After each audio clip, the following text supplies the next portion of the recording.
क्या बोला है क्वेश्चन में, two numbers are in the ratio 4:5। दो नंबर किस रेशियो में है, 4:5।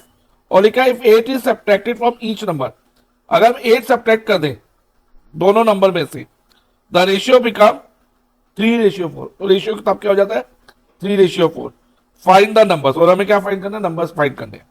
तो इसमें हम करेंगे let first number be x and second number be y. Second number हमने वाई मान लिया, first number x, second number y. तो अब इनका रेशियो क्या है, two numbers are in the ratio 4:5।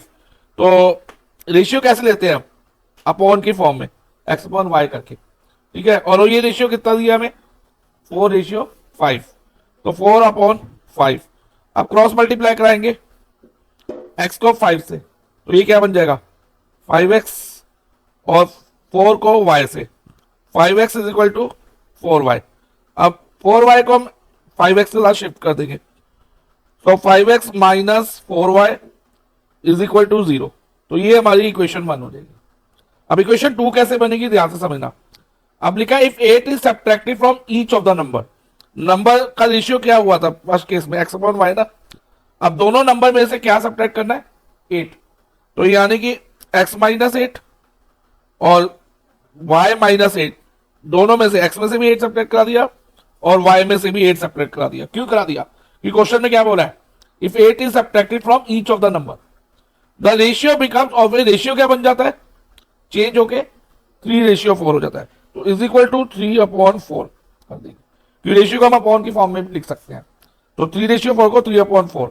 अब अगेन क्रॉस मल्टीप्लाई, तो कैसे लिखेंगे इसको, 4x और 8 4 the 32 minus 32 is equal to 3 into y 3y और 8 3 द 24 माइनस 24, ठीक है। अब नेक्स्ट 4x, अब प्लस 3y इधर आके माइनस 3y हो जाएगा, इज इक्वल टू, यहां क्या बचा RHS में हमारे पास, -24 ना।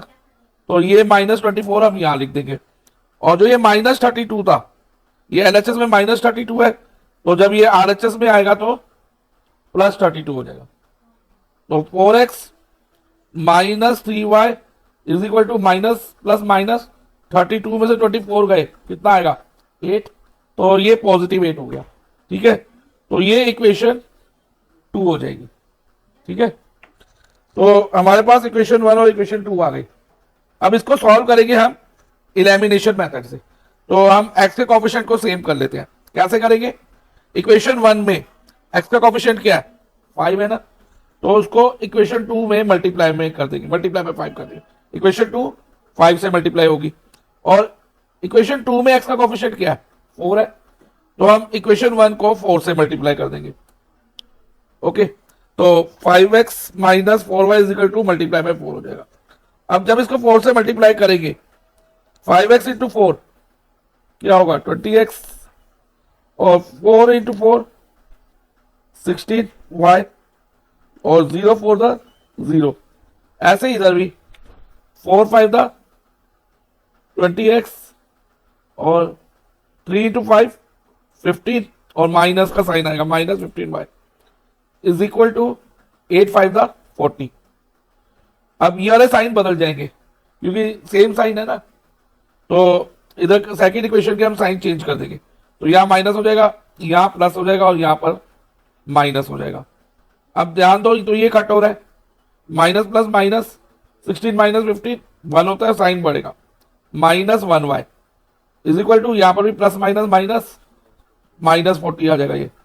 अब y की वैल्यू क्या होगी -40 अपॉन -1, यहाँ -1 मल्टीप्लाई में y के साथ, तो यहाँ आके डिवाइड में आएगा, तो y की वैल्यू हमारी 40 हो गई। अब y 40 हो गया, अब हमें किसकी वैल्यू चाहिए x की, तो हम इक्वेशन 1 या इक्वेशन 2 में किसी एक में वैल्यू डाल देंगे y की, और x की फाइंड कर लेंगे। मैं इक्वेशन 1 में डाल रहा हूँ 5x माइनस 4y है ना, y की जगह 40 आ जाएगा, 4 इंटू 40 इज इक्वल टू 0। तो 5x और 4 इंटू 40 कितना होता है 160 इज इक्वल टू 0।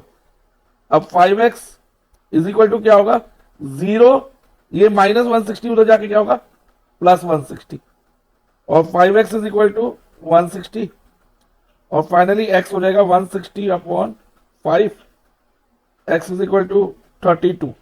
तो x की वैल्यू 32 आ गई और y 40 था। तो टू नंबर्स आर 32 and 40।